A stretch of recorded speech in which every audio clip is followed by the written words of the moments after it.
Selamat pagi, perkenalkan kami dari kelompok 5C. Di sini kami akan menjelaskan studi kasus terkait produk pencerah wajah. Di sini sebelumnya kita dapat mengetahui bahwa kosmetik pencerah wajah ini yaitu produk kosmetik yang mengandung bahan aktif yang berperan dalam membantu mengurangi hiperpigmentasi kulit.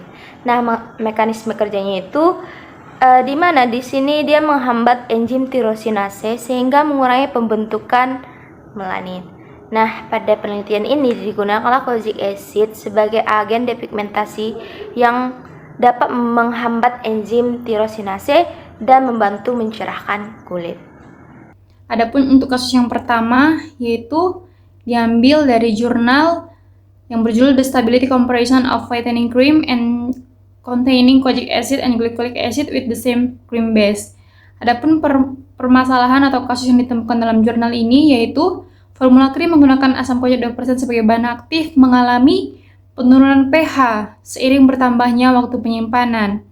Berdasarkan uji stabilitas dilaporkan bahwa dari nilai slope-nya diketahui bahwa krim yang mengandung asam kojic memiliki nilai slope negatif dan krim yang merupakan basis krim memiliki nilai slope positif.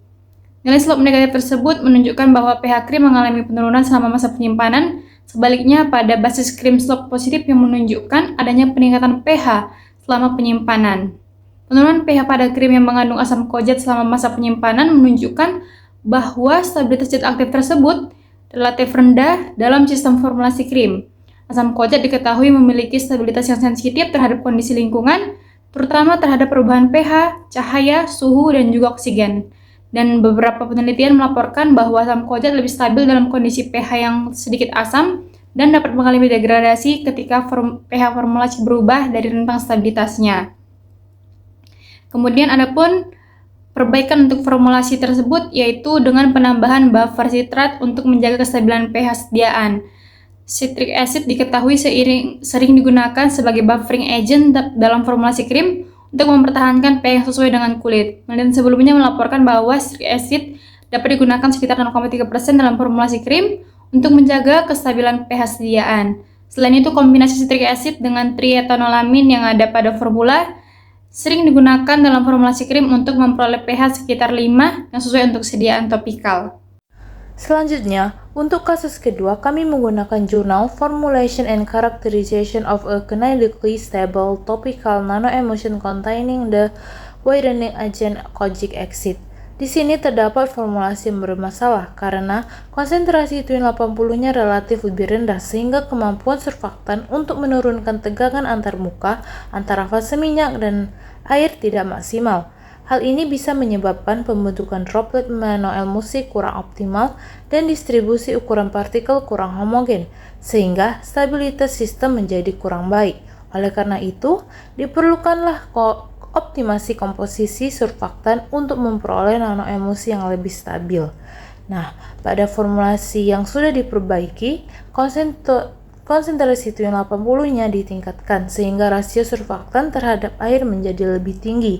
Peningkatan ini membantu menurunkan tegangan antarmuka secara lebih efektif dan menghasilkan droplet yang lebih kecil dan distribusi partikelnya lebih homogen. Hasil pengujian menunjukkan bahwa formulasi ini menghasilkan ukuran partikel sekitar 90,57 nanometer dan nilai PDI-nya 0,255 yang menandakan nanoemulsi lebih stabil dan seragam. Selain itu, formulasi ini juga menunjukkan stabilitas yang baik pada berbagai uji stabilitas sehingga dipilih sebagai formulasi terbaik dalam penelitian.